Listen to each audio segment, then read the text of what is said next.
Name of Allah, the most beneficent and the most merciful. Assalamu alaikum students. So we have completed Canto 4 of The Rape of the Lock. Today we are going to look at Canto 5 of The Rape of the Lock. First of all, we are going to look at the synopsis of the Canto 5 of The Rape of the Lock. So Canto 5 start from Belinda's words of lament, but it has nothing her words failed to touch the Baron's heart, who stuck to his purpose. बैरन जो है वो अपने purpose के साथ जो है stuck हुआ है. उसके लमेंट के जो वर्ड्स हैं जो पीछे हमने पढ़े हैं कैंटो 4 में, उससे उसके ऊपर कोई असर ही नहीं हुआ बैरन पे. और फिर उसके बाद हमारे पास है क्लैरिसा की स्पीच. क्लैरिसा वही सेम क्लैरिसा जिसने बैरन को सीजर्स पकड़ाई थी ताकि वो उसके बाल काट सके. तो क्लैरिसा की जो स्पीच है वो मॉरल पर्पस को शो कर रही है. इस रेप ऑफ द लॉक में मॉरल पर्पस को शो करिए. और ये स्पोक्स पर्सन है पोप की. तो क्लैरिसा क्या कहती है? क्लैरिसा पूछती है कि क्यों ब्यूटीफुल वुमेन जो हैं वो इतनी एडमायर और ऑनर की जाती हैं मेल्स की तरफ से. क्यों उन्हें पैशन का वाइज मैन भी उनको अपने ऑब्जेक्ट ऑफ पैशन बना लेते हैं. Why they were regarded by man as angels. क्यों उनको एंजल्स के तौर पर ट्रीट किया जाता है. और क्यों उनको मैन जो है वर्शिप करते हैं. वो फिर मज़ीद कहती है कि जो ऑनर्स फीमेल्स रिसीव करती हैं वो उनको चाहिए जो अपनी ब्यूटी की वजह से रिसीव करती हैं उसको अपनी गुड सेंस की वजह से उसको रिटेन करें, उसको संभाले रखें. रिसीव करती हैं जो, क्योंकि ब्यूटी जो है वो फ्लीटिंग है, ख़त्म हो जाने वाली है. जैसे ही वो बूढ़ी हो जाएंगी तो उनकी ब्यूटी भी ख़त्म हो जाएगी. जैसे उनकी जो लॉक ऑफ हेयर है जैसे जैसे वो बूढ़ी होती जाएंगी वो भी ग्रे होती जाएगी. और फेस ने भी फेड हो जाना है, फेस की ब्यूटी ने भी. तो इसलिए जब कोई किसी भी रीज़न से कोई फ़ीमेल जो है वो किसी मेल को रिजेक्ट करती है स्कॉर्नफुली, तो उसके लिए उसको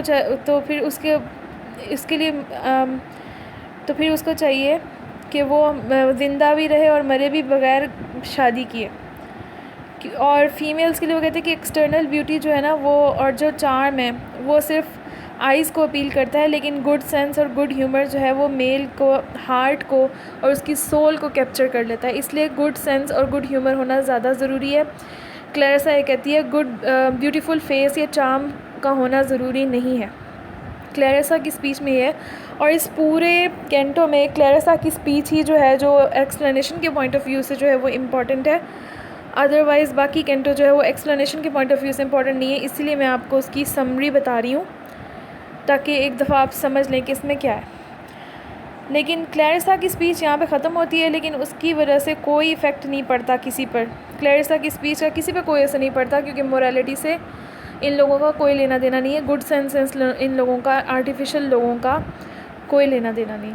फिर क्या होता है, थेरेसियस जो है वो सारी वुमेंस को फीमेल्स को इकट्ठा करती है, वुमेन को इकट्ठा करती है फ़ाइट के लिए. और फिर वो फ़ाइट जो है शुरू होती है उनके फैंस से, सिल्क के रसल होने से, और वो जो बोन्स के बने हुए उनके वेल बोन्स के बने हुए उनके इंस्ट्रूमेंट्स है जो फीमेल्स यूज़ करती हैं उनसे.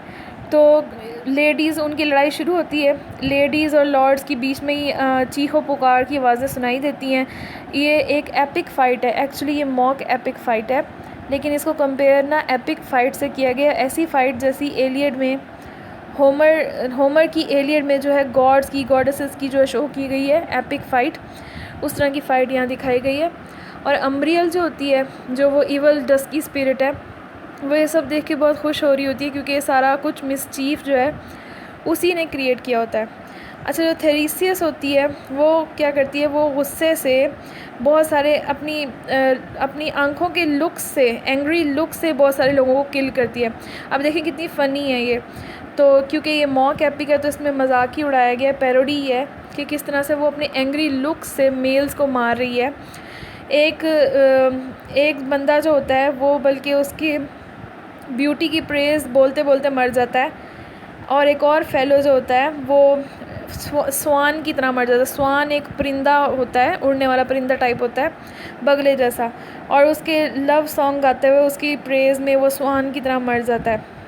सर प्लूम्प जो है वो क्लैरिसा को गिराने ही वाला होता है कि क्लोई नामी कोई आ जाती है और वो उसको अपने एंग्री लुक से मार देती है। जैसे ही वो उसको अपने एंग्री लुक से मार देती है तो वो स्माइल पास करती है, और जब वो स्माइल पास करती है तो ये जो जो सर प्लूम्प है, जो कि क्या कहते हैं, अरिस्टोक्रेटिक लॉर्ड है, ये फिर से इसको वापस ज़िंदगी मिल जाती है, फिर से जी उठता है।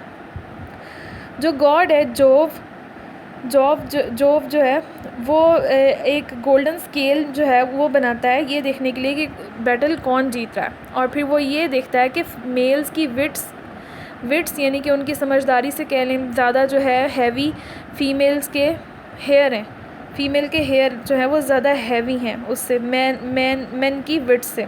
तो फिर इसका मतलब विक्ट्री किसको मिल रही है? विक्ट्री फीमेल को मिल रही है। फिर आ जाती है बात बिलिंडा की। अब फ्यूरियस बिलिंडा जो है, गुस्से वाली बिलिंडा जो है वो भागकर हमला करने की कोशिश करती है बैरन पे, और वो क्या करती है कि उसको पिंच ऑफ स्नफ़ जो है वो सूंघा देती है उसकी नॉस्ट्रिल्स में, उसके नाक के नीचे से उसको सूंघा देती है, जिसकी वजह से उसको जो है स्नीजिंग शुरू हो जाती है, छींके मारना शुरू हो जाता है। इतनी छींके मारता है वो कि उसकी आंखों में पानी आ जाता है। फिर क्या होता है कि वो अपना हेयर पिन लेती है, उससे उस बैरन पे हमला करने की कोशिश करती है। उसकी हेयर पिन जो होती है, बालों की जो पिन होती है उसने लगाने के लिए होती है, उससे वो बैरन पे अटैक करती है, और बैरन जो है वो चीखता है और उसको सिर्फ एक ही बात का रिग्रेट होता है।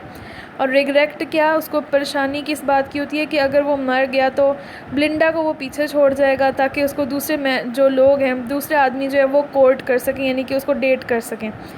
दूसरे लोगों के लिए उसको छोड़ कर जाना नहीं चाहता।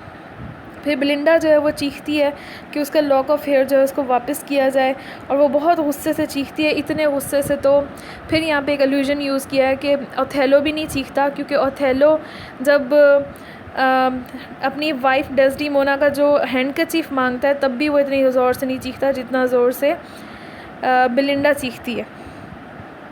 लेकिन बिलिंडा की लॉक ऑफ हेयर तो कहीं मिलती ही नहीं है, वो पता नहीं कहाँ चली जाती है।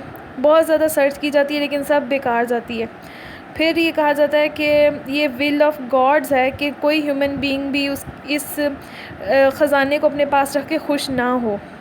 बहुत सी ओपिनियंस दी जाती हैं कि जो लॉक ऑफ हेयर है वो किधर गई। कोई कहता है कि वो मून पे चली गई है, ऊपर मून पर चली गई है, असेंड कर गई है मून पर, क्योंकि जितने भी अर्थली ट्रेजर्स हैं, ख़जाने हैं, वो मून पर चले गए हैं। और वो अर्थली ट्रेजर्स क्या हैं? हीरोज़ की विट्स हैं, गैलेंट्स की विट्स हैं। विट्स क्या हैं उनकी? स्नफ़ बॉक्सेस हैं, उनके ब्रोकन वाउज़, उनकी डेथ बेड प्रोमिसेस, उनके ये सारा कुछ, ब्रोकन हार्ट्स, लवर्स के हार्ट्स, हार्लोट स्माइल्स, कॉर्टियर्स, ये सब कुछ जो है, इनके प्रेयर्स वगैरह जो है वो मून पे चले जाते हैं। लेकिन सिर्फ पोइट्री का जो म्यूज़ उसने लिया था, उसको पता है कि लॉक ऑफ हेयर जो है वो कहाँ गई है।